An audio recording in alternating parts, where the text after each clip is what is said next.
Let's get rich and give everybody nice sweaters and teach them how to dance. Let's get rich and build a house on a mountain making. Salut à tous les amis, bienvenue à tous sur le plateau de Bureau Oval en direct sur la chaîne Twitch de la First Team 101 pour une soirée 100% sport sur First Team, car après vous retrouverez aussi le débrief du Grand Prix de F1, c'était à Abu Dhabi je crois, avec Emmanuel Boin notamment qui va arriver juste après les copains. Merci à tous d'être avec nous, on va se débriefer le match contre le Japon. On s'est régalé. Non, c'est bon, on va en dire un peu plus après les amis. Comment ça va mon Emeric, la forme? Bah écoute mec, la forme, j'ai pas mangé depuis 2 jours, tout va bien, on enchaîne, on fait que de vivre rugby, on bouffe rugby, c'est incroyable. Bon après, on a un peu vécu une étape de plaine du Tour de France cet après-midi. Disons qu'il y a eu un match, il y a eu un moment où on était dans le dur quoi. C'est vrai que c'était un peu la dernière étape au final presque. Ah moi je me suis régalé, c'était super. C'était super, ah si, contre la terrible équipe japonaise, un match maîtrisé, on sentait la montée en puissance du 3e match de la tournée. C'était la finale de la Coupe du Monde. Et bah, je me suis régalé, on va pouvoir en parler, hein, mais c'était vraiment super. Bon, super. Rassurez-vous les gars, aujourd'hui on va pas parler que de ce match-là, mais on va parler aussi, parce que bien évidemment qu'il y a quand même des enseignements à tirer de ce match-là, et on va surtout se poser la question pourquoi est-ce que on s'est un peu ennuyé. Mais voici le sommaire de cette émission aujourd'hui. Donc, débrief du match contre le Japon, et cette question très claire, à quoi a servi cette victoire? Parce qu'il y a eu quelques points négatifs, on commence un peu à ironiser sur ce match, mais j'imagine qu'il y a quand même eu des points positifs parce que ce match, on l'a gagné. Et ensuite, en deuxième partie, on se posera la question, cette tournée globale, 3 matchs, 3 victoires, quels sont vos enseignements? Vous tirerez deux enseignements chacun, alors qu'on regarde en même temps le premier match de la Coupe du Monde entre le Qatar et l'Équateur. Bien évidemment qu'on regardera un peu ce qui se passera, alors qu'il y a un deuxième but pour l'Équateur. Ouais. Bon. Ça a l'air incroyable ce match. Ça te régale aussi. Moi je peux bien, si on peut mettre le chat, je préfère presque. Tu vois, je vais te dire. C'est vrai qu'on est en direct aussi, donc on va prendre quelques trucs du chat après. Voici les copains, le programme pour l'émission. On va donc pouvoir partir pour le débat de cette émission. C'est parti pour Bureau Oval.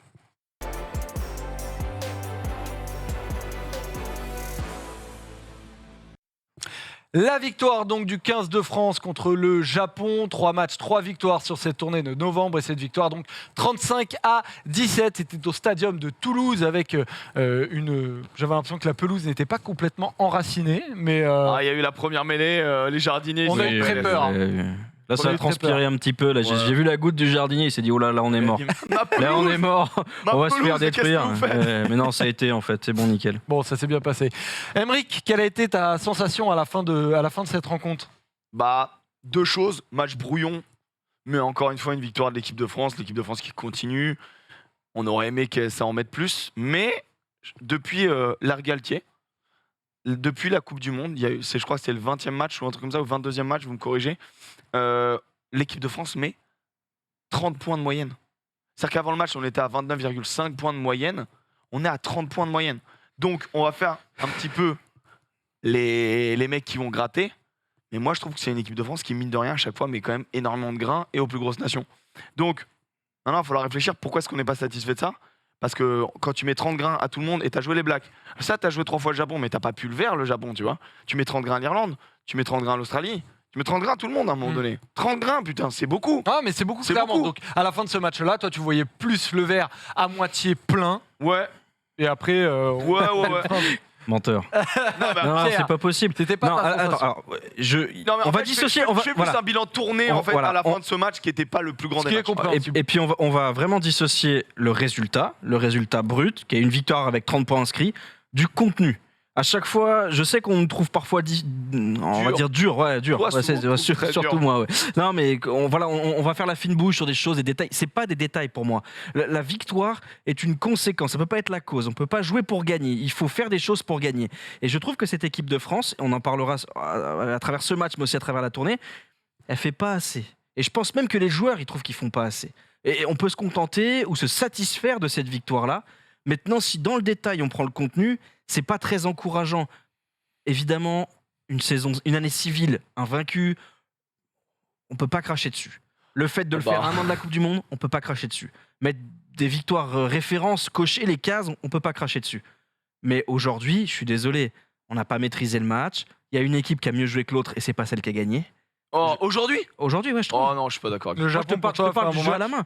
Je te parle pas de occupation, pression, conquête, tous les aspects. Il n'y a pas qu'une seule façon de jouer au rugby. Et résumer le rugby à des matchs de 7 améliorés à 15 contre 15, c'est une erreur. Mais j'ai trouvé que les Japonais étaient plus entreprenants. Voilà. Ils n'ont pas mieux joué, ils ont été plus entreprenants. Au moins sur 30-40 minutes, ils ont tenté des choses. L'équipe de France ne l'a pas fait. Et Pas d'accord, mais ok. Emeric, tu mènes 8-3, ta pénalité à 5 mètres, tu prends les points contre non, le mais j'étais Japon à le premier à gueuler. domicile. J'étais le premier à gueuler. Je trouve ça Je suis complètement d'accord. fou. Ça, T'as je un suis ballon de d'accord. récupération, tu tapes, je trouve ça fou. T'as un 4 contre 2 à jouer, tu tapes, je trouve ça fou. T'as des ballons d'attaque en première main, tu fais juste donner Après, dentier en premier attention, attaquant pour jouer au pied, je trouve Attention ça à pas fou. glisser, il y a des coups de pied de Non, mais il y a des choses utiles. pression, etc., qui sont des fois des mauvais choix, je peux l'entendre. Par contre, jouer au pied n'est pas tout le temps un acte C'est vrai. de défense. C'est pas genre on est dans la merde, on lâche le ballon. Il y a même d'ailleurs, je crois que l'essai de Penaud sur l'autre aile, il intervient sur un très très bon coup de pied de pression C'est vrai. qu'on récupère où on met le bordel. Donc moi, sur ce match, je te jure, c'est le genre de match bordel. Il pleut, c'est contre le Japon. On se l'est ça rendu joue jamais bordélique. vraiment Non, bien. mais on se l'est rendu dur ce match. Et ouais, je suis On d'accord. se l'est rendu dur. En fait, la première mi-temps, ça a tellement tout roulé pour nous parce qu'on maîtrisait l'intégralité des collisions offensives et défensives. Il y avait personne en face à part Leach. Donc forcément, le premier mi-temps, limite, tu rentres à 21-3, t'es un peu en mode, on aurait pu passer déjà les 30 grains, tu vois. Mais 21-3, avec encore une fois de la réussite. C'est-à-dire que 21-3, t'as, je pense, 10 points qui, dans un match normal, n'existent pas. Comme tu parles de quoi, des défenses japonaises ou Oui, des- défensivement, Ouais, bah, défensivement catastrophique. Après, tu joues avec Et nous- les et nous, en plus- adversaires qu'il y a, hein, je suis désolé. ouais, oui, mais nous, en plus, je trouve qu'on construit mal le match. C'est-à-dire que on a vu ce qui s'est passé il y a une semaine avec l'Angleterre. On nous explique que les datas, la maîtrise de la vidéo, tout ça, c'est l'équipe de France 2.0. On sait tout sur tout le monde. On a vu comment les Anglais avaient passé 50 points au Japon. Les Japonais font tourner face à nous. Et nous, on ne joue pas comme il faut. C'est sévère, mais on joue pas bien. Parce qu'on se rend le match difficile. C'est quoi les grosses qualités de cette équipe de France, au moins sur les 30 premières minutes? On gagne tous les duels, on les éclate en mêlée, on fait des bons ballons, des bons groupes pénétrants, et on a des joueurs dominants, que ce soit Julien Marchand, Aldrit, on gagne les duels. C'est Au la final, on sensation. n'en fait rien. C'est la sensation du Tchad d'ailleurs aussi qui dit que globalement ils sentent que ce match a été maîtrisé, mais surtout que physiquement l'équipe de France était au-dessus. Et de cette domination énorme, où on remporte, tu l'as dit, toutes les collisions, on en fait peu de choses. On en fait peu de choses parce qu'on décide que l'occupation est plus importante. On l'a vu la semaine dernière. On l'a J'ai vu la semaine trouvé une dernière avec petite toi. différence quand même. Tu avais un peu plus envie de porter le ballon sur ce match parce que tu étais dominant. Le rugby, Wow. quand tu avances, c'est plus facile de Oui, porter bien le sûr. ballon. C'est plus facile de jouer 9 et 10 quand tu as un pack dominant. C'est ce qu'on a vu. On a vu l'équipe de France qui avançait, etc. Et on a vu après l'équipe de France qui s'est un peu perdue, à jouer un peu à la baballe avec un terrain mouillé. Et donc, du coup, des fois, on a eu des petites pertes de balles. En fait, ce qu'il y a, c'est qu'on peut pas scorer sur chacune de nos attaques. Mais on peut mieux attaquer. Là, moi, je te rejoins là-dessus. Ouais, c'est Et- l'utilisation qu'on en fait. Et C'est-à-dire, moi, T'as là, des bons là où ballons, il y a t'en fais rien. un petit signal d'alarme, c'est après 2-3 temps de jeu, Oui. notre ligne offensive, je la trouve beaucoup trop proche de la ligne défensive. Et donc, du coup, je trouve qu'on prend pas assez de recul. Et donc, on met pas assez d'incertitude dans la défense d'en face.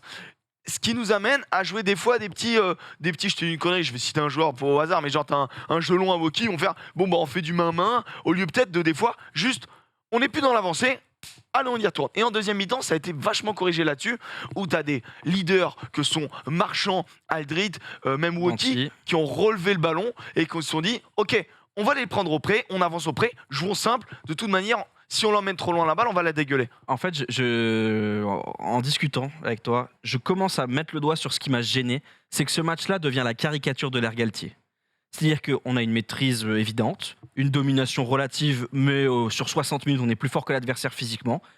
Et malgré ces trucs-là, on fait pas grand-chose. Et ce match-là, il génère beaucoup de frustration parce qu'il y avait des espoirs, en fait. J'aurais préféré... ce match-là, en termes de contenu, on fait la même chose contre l'Australie et l'Afrique du Sud, on gagne à la fin, je suis debout sur la table. Mais là, face à une équipe japonaise fatiguée, où finalement, il y avait peu d'enjeux sur ce match-là, à part rester invaincu. Je veux dire, on n'avait qui pas... reste un très Du très coup, gros on a tu eu peu aurais, de tu chance de aurais faire des aimé quoi bêtises. quand tu vois ce début de rencontre où l'équipe de France domine physiquement son adversaire, semble prendre le contrôle. On va après parler de ce premier essai justement qui intervient relativement tôt. Est-ce que tu aurais aimé voir autre chose, un autre Bah plan oui. de jeu? Oui, enfin, un autre plan de jeu.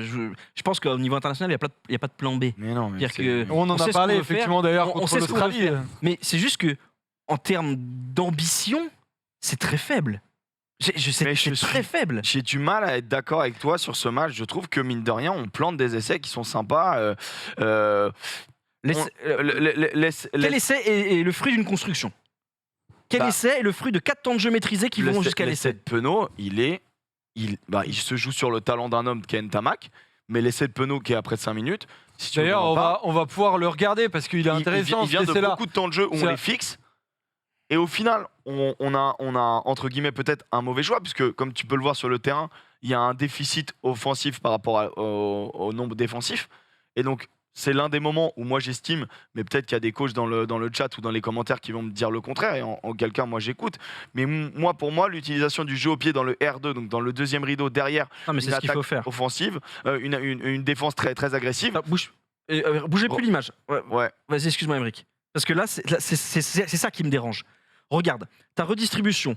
T'as un paquet d'avant, le groupe de 3 qui est censé avancer côté au large, Ouais. c'est à l'arrêt. T'as, on va dire, allez, 6 mecs consommés dans un ruck qui manifestement, c'était pas un ruck déterminant pour la conservation. Et tu attaques en position d'infériorité numérique, et si on marque, c'est pas parce qu'on les a mis en difficulté. C'est parce qu'on a C'est- des joueurs plus talentueux. Et parce qu'ils ont défendu n'importe comment. Je trouve pas. Ils ont une défense ultra agressive à 5 contre 2. Bah oui, bah ils ont raison. Bah non. Ah bah si. Ah non. Bah Ils si. n'ouvrent pas une zone qui Bah, face à des joueurs aussi talentueux est un peu dangereuse. Non, mais, bah, excuse-moi, ils ouvrent pas de zone. Là, ils ouvrent une zone juste parce que Ntamak a trouvé la bonne zone. Si Ntamak trouve pas la bonne zone, je peux te dire que sur le coup, on se dit juste belle défense. Il faut une rush défense. Ils agressent à 2 sur le porteur de balle, plus 2 pour aller croquer, je crois que c'est Moefana Ouais, c'est vrai, Fana. qui se propose. Et en vrai, Moi, je pense qu'il m'a l'ailier, défendu. il est sur son ailier, il y a du homme pour homme avec Penaud. Pour moi, c'est pas mal défendu. T'as ton 15 qui est en retard, 15 japonais en retard. Ton ailier il ferme pas assez vite. S'il doit fermer plus fort sur Penaud, il doit être Ouais, plus là, haut. on est en arrêt Et- sur image. Le 15, il arrive. Et très sincèrement, Comment tu prends un essai en infériorité quand l'attaque super. est en infériorité? Pour moi, c'est ça. Tu peux pas mais prendre un essai. parce que tu ne peux pas défendre toutes les zones du terrain en rugby. Et donc là, ils font un choix Ils d'agresser sont pas fort sur la ligne déséquilibrés. parce qu'ils sont supérieurs. Tu Et- prends un essai sans être déséquilibré. Pour moi, c'est une erreur défensive. Mais en fait, tu es déséquilibré derrière toi. En fait, le déséquilibre, il est là. Parce que les Bleus, à force de concasser à droite, en fait, pourquoi je te dis qu'il est construit cet essai, c'est que ton arrière, il est en retard parce que tu les as consommés. Tu viens de les consommer sur le long, sur le large, en fait. Donc quand tu reviens, là, c'est l'intelligence situationnelle d'Ntamak et le talent du joueur qui font que le coup de pied est parfait dans une bonne zone. Et ensuite, derrière, c'est du 1 contre 1. Et Penaud a de la réussite du genou, on va dire, en tentant un grand pont, c'est assez audacieux, et qui marque. Ah, mais Mais je trouve que cet essai est pour le coup. t'as 2 fois de la réussite dans l'action pour moi. Sur ta construction, il n'y a aucun déséquilibre. Tu comptes sur le talent d'un joueur Ntamak, ok. Dupont fait pas exprès de la reprendre et l'arrière se trouve dans l'embut. Cet essai doit jamais exister pour moi. Et ça part d'un déséquilibre offensif. T'es moins nombreux. Non, je suis pas d'accord parce que, encore une fois, quand tu déséquilibres une défense, tu peux la déséquilibrer soit sur la ligne, soit derrière. Et là, en l'occurrence, les Sudaf font très bien ça, avec ce système de on vient vous fixer, coup de pied dans la boîte inversée, parce qu'ils savent que tout le monde glisse. Et en gros, pour moi, on a désorganisé les Japonais sur leur deuxième, troisième rideau. Là-dessus. Après, je suis d'accord que dans l'embut, Oui, non, c'est une voilà, pièce en oui. l'air. Pour le coup, là, je suis d'accord avec toi. Mais ça joue au talent de tes joueurs. On a avancé dans ce match-là. Après, j'ai l'impression que, en fait, ce qui gêne Pierre, c'est plus de se dire, bah, si tu t'appuies tout le temps sur un côté chance ou talent pur, tu risques un jour de ne pas l'avoir dans les moments très chauds Ouais, et, et puis c'est et sur la Coupe du Monde notamment. Et puis c'est juste que c'est pas le fruit d'une volonté collective, d'une construction. J'ai pas l'impression que c'est un plan implacable avec des. Je veux pas être dogmatique. C'est ça le danger de critiquer une victoire, c'est de devenir dogmatique, de dire c'est comme ci ou comme ça qu'il faut jouer. La victoire emporte tout, excuse tout. Mais dans le contenu, ce qui me fait le plus bizarre en fait, c'est que les 3 victoires qu'on vient de connaître, on fera le bilan de la tournée, mais j'ai pas le sentiment d'avoir une équipe qui maîtrise ce qu'elle fait. Au-delà des principes généraux, il faut jouer chez l'adversaire, pas plus de 3 temps de jeu, on doit gagner le milieu de terrain. À part ces grands principes-là, j'ai pas le sentiment qu'on a une grande maîtrise. Et parce que pour moi, on a été dominé physiquement contre les 2 nations du Sud, ce qui nous donne Oui. cette impression de non-maîtrise. Or, dans la tactique, on a été, dans le respect du plan de jeu, finalement plus fort. Les Australiens perdent parce qu'ils jouent trop de ballons et qu'ils nous offrent des pénalités grâce à notre défense. Pareil pour les Sudaf. Et aujourd'hui, on est dominant. Et dans l'utilisation du ballon, on va pas assez à dame par rapport à ce qu'on aimerait faire et par rapport à ce que cette équipe nous a montré qu'elle Même pouvait faire. par rapport à ce qu'on produit aussi. Et par rapport à ce qu'on produit, sans doute, C'est- on n'a pas vu ces petits déséquilibres et tout. Et c'est pour ça que dès qu'on a un petit coup de pied par-dessus de Jalibert, on est tous en train de sortir le sopalin. Et en fait, c'est juste des petits déséquilibres qui sont un peu moins visibles, un peu moins forts. Et on a l'impression que cette équipe peut encore plus nous sortir des essais comme sur cette touche en première main contre l'Angleterre qu'on a tous en tête, Oscillation, etc. Ce genre de truc, c'est peut-être ça qui nous manque. Mais c'est pour ça qu'on devient difficile, qu'on devient un peu exigeant avec cette équipe. Ouais, bien sûr. Ah, mais en plus, c'est ce qu'on avait dit en préambule, c'est que la victoire, c'est magnifique, hein, c'est super. Et on est exigeant parce que justement, on a mangé du caca pendant longtemps. Donc là, comme on a eu un début de mandat Galtier très excitant, moi je suis resté sur cette impression, les essais en première main, la volonté de jouer, de relancer depuis le parking, tout ça, c'est quelque chose qui me plaît. C'est pour ça que je vais au stade. Et là, je me dis, le public a pas dû, au-delà de la victoire, beaucoup vibrer cet après-midi. Et surtout, je me mets à la place des joueurs. Je suis pas certain que Que la victoire leur suffise. La victoire peut-être, mais ce qu'ils font, je pense pas que ça durera dans le temps. Je pense pas que Galtier pourra garder son groupe en termes que ce soit de Quand tu management parles ou de dans le temps, contenu. tu dis ça ne durera sur pas l'année prochaine. jusqu'à Je l'année pense prochaine, même sur je la pense Coupe que du Monde. le 6 Nations, ce sera le moment où il faudra peut-être trouver des clés, proposer autre chose. On Parce va- que là, lever je des comprends. ballons pour Danty, ça va être un peu pénible, quoi. Au bout d'un moment, ils en ont marre. Je pense ça. On a avancé dans le match, il y a eu une blessure, celle de Gaël Fickou notamment. Est-ce que selon vous, elle a eu un impact d'une manière ou d'une autre? On a vu rentrer un Macalou du coup à l'aile. Est-ce que vous avez remis à ce moment-là en question la construction du banc ou pas C'était nécessairement? pas prévu, ça c'est sûr. C'est sûr que c'était pas prévu de refaire faire 70 minutes à Macalou à l'aile. Je crois pas. Je pense que pense c'est pas. du- Je C'est du pense pas, dépannage. hein. Clairement, on lui Ah. avait- en plus, dans la semaine, si je me gourre pas, on lui avait Au final, clairement ça dit fait qu'il 2 allait fois. jouer troisième ligne. Au final, ça fait 2 fois. Est-ce que on se rend pas compte que peut-être cette construction de banc a des certaines limites? Après, Macalou, la semaine dernière, fait un match exceptionnel. Donc, La semaine dernière, c'est exceptionnel, mais en fait, pas. C'est exceptionnel parce qu'il nous fait vibrer défensivement. Moi, je trouve que Macalou à l'aile, ça marche défensivement. Ça marche pas offensivement. Et du coup, en fait, il a un petit jeu au pied pas mal, encore une fois. voilà, un jeu au pied catastrophique. Voilà, pardon. Mais je mais- sais pas pourquoi il fait ça sur ses premiers Je- ballons. Je un jeu au sais pied pas. catastrophique sur un 2v2 où ils peuvent Mais vraiment, physiquement ils peuvent y aller. Hein, clairement. bien sûr. Et non, c'est pour ça que je te dis qu'offensivement, même contre les Sudaf, on va louer son match parce qu'il est vraiment très impressionnant et très utile sur l'aile. Maintenant, c'est pas choquant de voir un gros sur l'aile, puisqu'on joue en 1-3-3-1 l'équipe de Clairement, France. c'est notre plan de Sauf jeu. que là, on joue en 2-3-3-1 quand il y a Macalou. Donc, pour moi, forcément, ton jeu en pâtit, en tout cas ta créativité en pâtit. Maintenant, on va pas taper sur le joueur. Il est pris pour ça et quand on le fait rentrer, il fait pas d'erreur, tu vois, manifeste. On va pas lui. Enfin, pas on peut l'avantage. pas lui en vouloir. Le jeu au pied n'est pas très bien Le jeu en pied, il est mal imaginé, joué, mais il y a d'autres joueurs qui ont mal joué des coups offensifs. Oui, Non, tu mais vois. clairement. Il En, fait la en passe équipe quand il faut d'Angleterre, il y sur- a un mec qui a 70 sélections, c'est Johnny May, il est pas capable de taper dans un ballon. En Young. Exactement. La Oui. rentrée de Young, à un moment donné, Non, mais ça, il le tue. Hein. Pour revenir sur la blessure de Fickou, oui, c'est grave. Parce que c'est ton seul joueur qui est vraiment expérimenté derrière. A fortiori quand t'as pas Antoine Dupont, quand t'as pas un arrière qui est, comment dire, très Attention, expérimenté. Non, parce que Ramos a beaucoup de sélections, mais peu de titularisation. Ouais, ouais. Donc finalement, Gaël Fickou, c'était ton dernier taulier. Damien Penaud a une incidence un peu différente parce que il a plus de sélections, plus de titularisation. Ouais, Mais dans le système Penaud, c'est défensif c'est global, un électron libre dans voilà, le système. c'est ça. En gros, tu perds ton leader de défense, bien sûr. et qui est presque limite Et ton ton deuxième papa. 10. Et l'un des capitaines, l'un des leaders. Donc Ouais, oui, ouais. c'est très chiant, évidemment. Ouais, c'est Ils auraient été mieux qu'il soit là. D'ailleurs, Après, je suis pas sûr que ça ait beaucoup changé les ambitions globales de l'équipe de France avec ou sans Fickou. C'est vrai. Je suis Bon, pas D'ailleurs, convaincu d'ailleurs, que ça on change attendra des nouvelles de Gaël Fickou, étant donné qu'il La cheville, va apparemment. retourner dans ce club. Ouais, ça avait l'air d'être la cheville gauche, mais bon, on n'est pas médecin, on ne sait pas du tout ce qui s'est passé. La semaine dernière, déjà, Enfin, on n'est pas médecin, on est en train Voilà, de on a passer des le diplôme. connaissances On a quand même des- médicales, mais bon, on maîtrise on deux va trois rester- trucs. on va rester Non, mais prudent. quand on voit ce qui s'est passé avec On a Danty, plutôt fait les soirées. on imaginait que c'était une gueule cassée la semaine dernière, Ouais, Danty, ouais. et puis au final, il est présent. Quoi. Donc, Maintenant, même s'il on va a peut-être la cheville sur attendre le un tout côté, petit peu. avec des joueurs du 15 de France qui se sont fait en titane, on va peut-être hésiter. On va se dire non, tout va bien. il y a eu quelques commentaires dans le chat quand même sur la qualité, enfin la météo. Il y a eu quand même une incidence certaine, on va pas se mentir. Il y a... clair et net. Ouais, bien sûr. Les ballons, tu les as vus. À un moment donné, tu te demandais, en première mi-temps, il y a 5 minutes, tu te dis, il pleut Ouais, de tout le l'huile ou monde- quoi ouais. Enfin, à un moment donné. Mais on le sait, hein. Du coup, tu dois réduire un petit peu ta voilure. Maintenant, ce qui est agréable avec le niveau international, c'est que c'est pas le niveau de, excusez-moi, mais Oui, de nous. Donc du coup, ils sont quand même capables, de malgré faire la 3 pluie, passes, bien de sûr. faire des passes de 25 mètres à droite, de 25 mètres à gauche et d'envoyer du game. Maintenant, c'est vrai qu'au contact, c'est plus compliqué de maintenir le ballon et je trouve que l'équipe de France, sur les attitudes, a certes dégueulé, mais genre peu de ballons. A certes dégueulé des ballons, mais peu de ballons par rapport à ce qu'on aurait pu dégueuler, tu vois.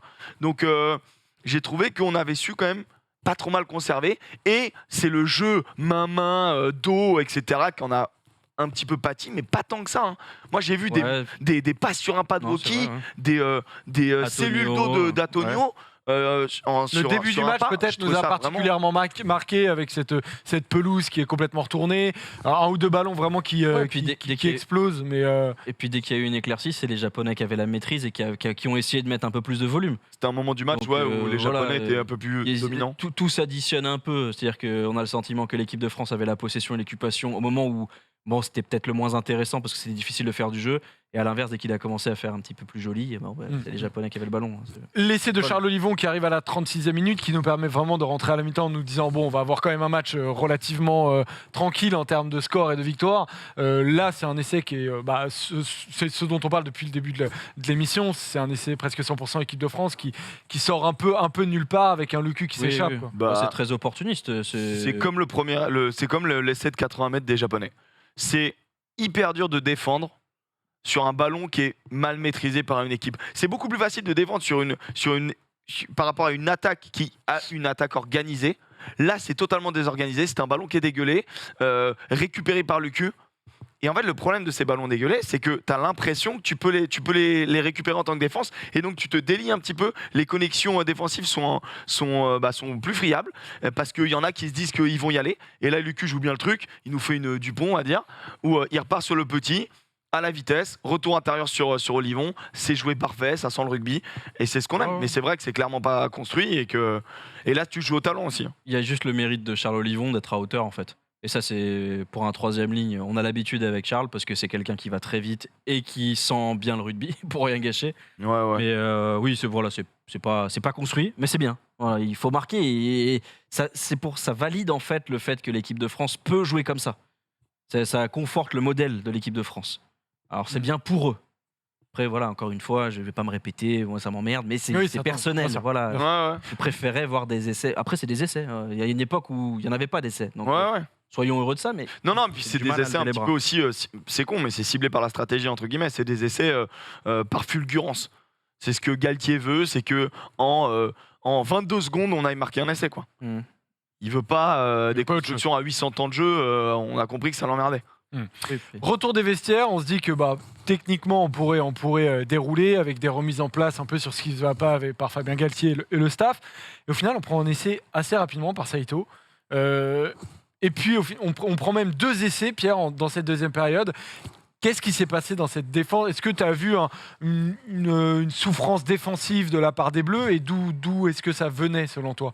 Alors sur le premier essai, je pense que les Japonais ont remarqué quelque chose puisqu'on se fait traverser au bout de 5 secondes aussi en première mi-temps. Plein axe. C'est que nos cellules défensives, on n'a pas ce qu'on appelle l'axe. Voilà, c'est tout bête. Normalement, des cellules défensives même à petit niveau, on s'organise évidemment pas à la même vitesse qu'eux, mais c'est toujours la même chose avec un axe et 2+1 et tu lèves la main pour monter et contrôler ta montée. Certaines teams qui font 2 axes de leader. Voilà. Ça dépend du coaching. Bon, il se trouve que nous, je sais pas pourquoi, sur les 2 premiers ballons, on n'avait pas de défenseur dans l'axe, ce fameux axe. Donc relever un ballon et courir tout droit, ça paraît être le truc le plus con, mais ça marche. C'est des vraies erreurs. Oui, bien sûr, c'est des vraies erreurs de la part de la défense des Français. Derrière, je pense peut-être l'impact de l'absence de Ficou indirectement aussi.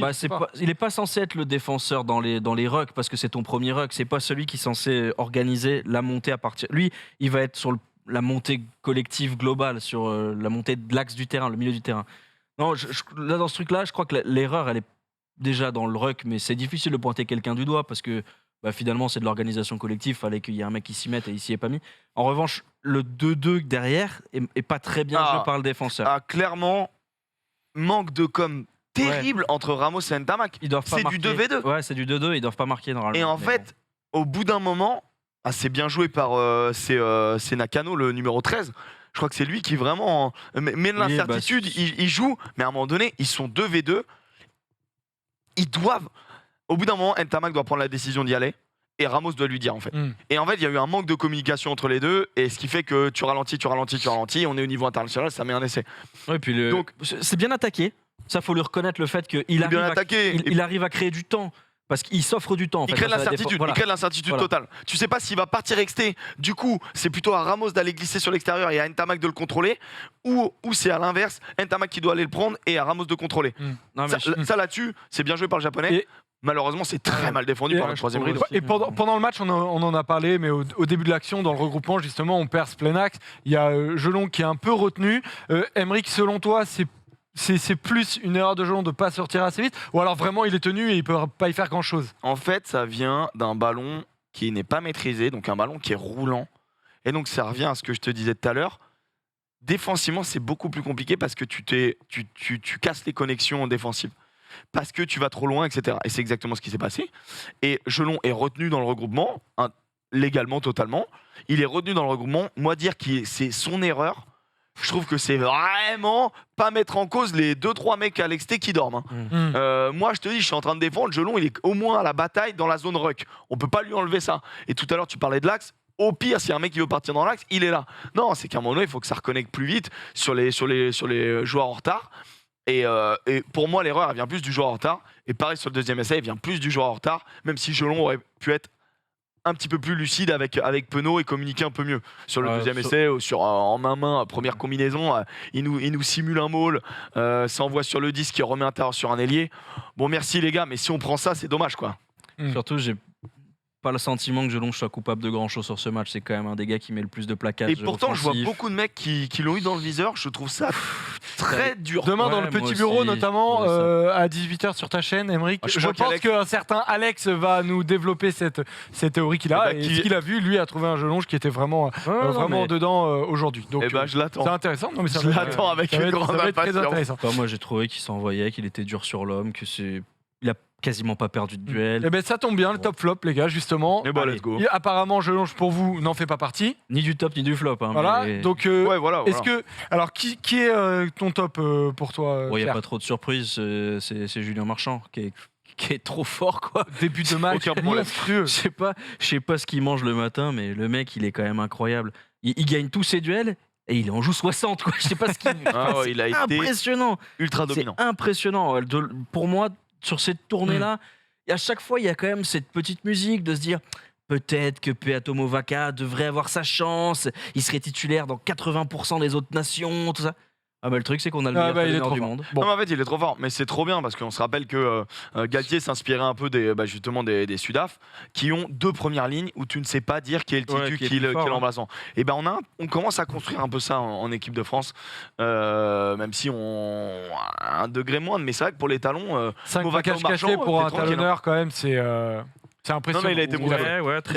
Il a été très très fort. c'est une Et- des rares fois où je trouve que les gens votent intelligemment sur le. 11 ballons joués, je sais pas, j'ai eu le sentiment qu'il en avait touché Il beaucoup en avait plus. 53 quoi. Ouais, non, mais j'ai eu le sentiment qu'il en a touché beaucoup plus. Bon. Pas besoin apparemment d'en toucher beaucoup pour. Mais c'est vrai qu'il faudra après revérifier toutes les stats. Non, on non, rappelle mais qu'on fait je remets pas en on fait cause ce. les Non, non, mais on stats, rappelle hein, qu'on c'est fait juste ce que débrief post émission et donc souvent les stats sont ensuite remis à jour, mais du coup on utilise les stats qu'on a là. Donc 11 ballons joués en théorie pour Julien Marchand, mais ce n'est pas non plus 50 ballons qu'il a joué. Ton top, Emeric. Dans l'autre top, moi j'avais dit, je trouve que Woki est monté en puissance sur cette tournée et je le trouve très important, mais je mets Olivon en top parce que Notre capitaine. le capitaine King Charles bien sûr, le roi Charles le vrai, il est Richard le cœur de Lion. ouais. Non mais en vrai il est très fort, il est très très fort et moi j'ai retrouvé le Olivon qu'on avait laissé avant sa blessure, le Olivon capitaine du 15 de France, et le Olivon qui est important, avec les touches. Il est incroyable. Sur les ballons portés, il est là. Défensivement, il est là. Je trouve que Olivon, c'est bon, il a repris son maillot, tu vois. Et Dites-nous dans le sur chat match, je le vos trouve très tops à vous aussi. Donc Marchand pour Pierre, Olivon pour Emeric, et tu en avais un autre aussi, Ouais, parce qu'il y en a un, notamment, tu as commencé à en parler tout à l'heure, Emeric. Oui, c'est C'est l'entrée c'est c'est Jalibert. Ouais, c'est l'entrée de Jalibert. je connais en vrai. pas. C'est un bon joueur, bon petit Je sais joueur, pas mal. Il joue au rugby. Il essaye, mais il est pas mal. Franchement, il essaye de jouer dans une équipe qui veut pas trop le faire. Et bon, il a tout changé en fait. Il a tout changé. Il a tout changé, t'es un peu fort. Hein. Sur ma perception du match, il a changé ma perception Mec. du match. En gros, je la fais très court. Vas-y. Je m'ennuyais énormément. Il est rentré, il a fait des choses. Et ça, c'est chouette Je suis parce d'accord. que c'est un joueur qui casse un peu cette routine un peu lénifiante du côté ok, alors le 10 va donner à Danti qui va aller défier le premier défenseur. Si on n'a pas avancé, on va faire un boxing. Il a tenté des choses, il a mis de la vitesse, il a gagné des duels. On ne l'avait pas vu pendant 55 minutes. J'étais très content de le voir et je déteste ce truc-là parce que je trouve que c'est un peu nul, mais il relance l'intérêt de cette concurrence au poste de 10. Je dis pas qu'il faut changer, je dis pas que Ntamak a perdu sa place, je dis qu'avoir 2 bons 10, c'est bien. Et donc, Moi, je un bon trouve Jalibert, que- c'est bien. En fait, on parlera des Des flops. Non, des trucs des enseignements de la tournée après. Mais en fait, je trouve que à force de faire des super rentrées, il justifie totalement sa place sur le banc. Ouais, oui, malheureusement. Et, oui. et du coup, ouais, il est super. Il est super sur le match, mais il fait 3 bonnes rentrées sur toute cette tournée. Et ses petits par-dessus sont hyper bien joués. Techniquement, il est trop fort. Et oui, c'est un 10 qui attaque la ligne. Maintenant, il y a plusieurs styles de 10. Il y a des 10 qui travaillent la ligne et il y a des 10 qui attaquent la ligne. Puis c'est difficile de comparer en plus sur cette tournée précise Ntamak et Jalibert, puisqu'ils sont pas du tout dans le même état de forme. C'est-à-dire qu'on a vu Ntamak qui est arrivé. Ils sont pas et- du tout utilisés pareil. En plus, mais je pense que Ntamak est capable d'attaquer la ligne, de mettre de la vitesse, de te mettre des petits chips par-dessus. Il et a tout. essayé aujourd'hui. Hein. Mais je pense aussi qu'aujourd'hui, il a peut-être pas la condition physique pour se donner les moyens de tout faire. Il est capable de tout faire. Il arrive à être propre sans être en forme. Bah bravo. En mais vrai, Jalibert, il est bon. Ntamak aujourd'hui, moi j'ai trouvé un mec qui avait bien lu la presse et qui avait bien vu qu'on n'arrêtait pas de parler de lui et qui a voulu montrer qu'il savait jouer au rugby, tu vois. Il y a 2-3 relances où à mon avis, jamais il relance avant. Il a tenté des trucs. À mon avis, le 4 contre 1, typiquement, mauvais choix, mais parce qu'à mon avis, à force de lui chauffer la gueule, ça doit lui revenir aux oreilles. Il est en mode, mais Je attendez, sais moi pas. je suis un super joueur de rugby, m'embrouillez pas quoi. Tu Et oui, crois ça- Tu crois que c'est la presse ou c'est le fait de jouer à Toulouse peut-être aussi, hein. Il est devant son Et public. peut-être que tout ça cumulé fait que Ouais, il a peut-être. eu un côté, une envie de jouer quoi, une envie de montrer oh les gars, je sais jouer au rugby. Et moi sur le premier essai français, il nous prouve qu'il sait jouer. Même avant, hein, je le trouve vraiment volontaire. Après, il enchaîne 2-3 petites erreurs, des petits jeux au pied, des petits trucs qui sont un petit peu sur le ton de la tournée pour lui. Mm. Bon, c'est pas une tournée mémorable pour Ntamak, Non, pas trop, mais c'est pas dégueulasse, c'est pas nul. mais C'est pas- Tu vois, je veux pas que tout de suite qu'on dise ok, il a perdu sa place, ça va être Jalibert, machin. C'est pas du tout le propos. Je pense Dites-nous que dans Romain le chat Ntamak- d'ailleurs si vous êtes plutôt Ntamak ou Jalibert pour être titulaire. Et en plus, il y a un sondage pour nous dire votre top de ce match-là, les amis. Et je pense que Jalibert sera peut-être jamais le numéro 10 titulaire de Galtier. Mais je pense que c'est très important, c'est même capital qu'il y ait un excellent Jalibert en équipe de France. C'est ça qui va faire que déjà Romain Ntamak va être meilleur, parce qu'il marche comme ça. On a bien vu que dès qu'on le remettait un petit peu en question, qu'on lui mettait un gars dans les pattes, il devenait plus fort. Et donc c'est très important. Et l'autre truc, c'est on n'est jamais à l'abri et c'est pas tout à fait le même profil. Et donc voilà, moi je suis vraiment content pour lui. Je suis content pour Jalibert, même si tu as raison, Émeric, le fait de faire des bons matchs quand t'es remplaçant, c'est pas terrible. Ouais, hein. c'est clair, c'est clair. Ça fait chier pour en lui. fait, le fait de changer un peu les matchs en rentrant, c'est ça qui est pas bon. Entre guillemets, tu vois, c'est très bon pour le Être 15 de un France, impact player. quoi. mais être un putain d'impact player, bah. Il adore ça, quoi, Une horreur. Fabien Galtier. Il y en a qui disent Jalibert beaucoup, avec Lucu Jalibert, mais avec Dupont Ntamak. Donc vous parlez aussi de complémentarité, c'est pas inintéressant. Et c'est vrai que sur ce plateau, on a notamment souvent parlé des complémentarités de club, mais aussi surtout de style de jeu. Et c'est peut-être pour ça aussi qu'ils jouent ensemble en club. Brideau aurait peut-être aimé voir peut-être un peu plus, notamment Couillou qui est rentré assez tard. Et Égyptien nous dit Ntamak, Titu, Jaja en finisseur. Bah voilà, c'est un peu ça. Je voulais quand même vous poser une question, les gars. Sur le Japon, qui il y a quelques années montait en puissance, a un championnat qui se structure, même l'an dernier, on en a beaucoup parlé, qui viennent de prendre 50 grains par les Anglais. Pierre, qu'est-ce qui se passe dans ce rugby japonais? Parce qu'on fait un petit match, mais on les bat quand même. Je pense que je vais pas pouvoir tout dire parce que je vais pas vous mentir. J'ai vu peut-être 9 matchs de l'équipe du Japon là sur les 2 dernières années. Je vais être un très mauvais spécialiste. Ce que je constate, c'est un manque de puissance globale. Donc ça, c'est un vrai souci. Et la deuxième chose, je trouve que ce manque de puissance, Ils ont une culture, une tradition, une volonté de mettre beaucoup de volume. Ce volume-là, il est efficace et il ne peut marcher que si tu gagnes des duels. Sinon, tu te fais des passes devant la défense. On l'a vu contre l'Angleterre. Ils ont mis un énorme volume, ils ont fait beaucoup de passes, ils se sont beaucoup donné le ballon pour finalement rien du tout. Contre l'équipe de France, ils ont eu des phases très stériles aussi, de possession qui servaient à rien. Le problème, c'est que quand tu t'épuises en attaque, avec notamment les nouvelles règles, et que tu repars chez toi, et que ils n'ont pas de jeu au pied non plus très efficace, au final, c'est une équipe qui va gagner très peu de duels dans un match. Et c'est dommage parce qu'ils ont une vraie volonté de jouer au rugby. Et je trouve que c'est une équipe plaisante à regarder. Je pense aussi que l'après-Coupe du Monde chez eux est difficile à digérer. Parce qu'il n'y a plus cet c'est enthousiasme, etc. Donc globalement, peu de duels gagnés, un jeu au pied un peu déficient, un renouvellement générationnel peut-être un peu contestable. Oui, je pense que l'équipe du Japon est moins forte aujourd'hui qu'il y a 3 ans. Voilà. Ouais, c'est une équipe qui régresse. C'est une équipe qui régresse parce qu'elle est en train de quitter son identité de jeu pour se muscler. Le choix de l'équipe, voir Fifita dans cette équipe, c'est un scandale. Moi, je l'aime bien. Mais ouais, il nous fait marrer parce qu'il joue pas avec le maillot des Bleus. Hein, mais je peux dire que si c'était notre allié, on serait Ils pas gagnent heureux. des duels, ils en ont besoin, les gars qui gagnent des duels, ils en ont Non, pas 50. non, en fait, l'identité, à un moment donné, c'est une équipe qui nous étouffe. C'est une équipe qui doit savoir porter le ballon, qui doit avoir 2-3 leaders devant qui sont solides, mais derrière, par contre, qui doivent dynamiser dans tous les sens. Et ils sont en train de quitter ça. Et c'est Joseph hein, qui J'ai rien fait, clairement. C'est pas toi vraiment, Ah, c'est Jamy Joseph, Jamy. le sélectionneur, qui fait le choix clairement de densifier. Et il a quand même fait un choix en disant ouais, je mets 4 centres, je mets pas d'ailier pour gagner la défense. T'as basculé la stade de la défense il y a pas longtemps. 38 plaquages. 36 ou 38 plaquages ratés. 38, ouais. Donc en fait, ta défense, elle est nulle, mec. Ne casse pas l'identité de ton pays pour tu vois, en nous disant que c'est pour les mettre beaucoup plus au supplice défensivement, alors qu'en fait, t'arrives pas à jouer au rugby. Mais c'est aussi pas que la faute du sélectionneur. Un des phénomènes de la Coupe du Monde, qui est Matsushima, ben en Oui, fait, là, c'est le Matsushima qui arrive à Clermont qu'on voit depuis la Coupe du Monde. Malheureusement, c'est son cousin qui joue. Ouais. Contre l'Angleterre, 3 essais qui sont pour lui. Hein. Il est cataclysmique. Et donc, en fait, ces joueurs-là, d'après. Alors, moi, je suis sur Twitter et je vous engage, si le rugby Asie asiatique vous Rugby. plaît, Asie Rugby, Ouais, il est le fou. meilleur pour en il parler. est fou. Ouais. Il est fou de voir ça.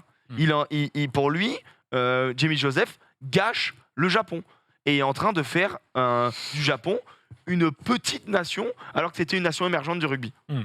Et les Japonais, effectivement, donc, qui ont perdu contre les Anglais, qui ont perdu 52-13, qui ont perdu contre la Nouvelle-Zélande. Ils n'avaient pas perdu beaucoup, ils avaient perdu de 7 points, mais les Néo-Zélandais qui avaient fait tourner C'était pas la complètement, grande équipe. effectivement. Et ils avaient perdu 2 fois contre nous. Ils avaient battu les Uruguayens 2 fois, par contre. Parle-moi bien. Non, en vrai, l'Uruguay, ça va pas bien. Non, mais voilà. Je suis très déçu. 5 défaites de suite pour les Japonais. Voilà pour ce match, les amis. Bah, désormais, on va prendre un peu de recul et faire le bilan de cette tournée de novembre dans le Focus. C'est parti.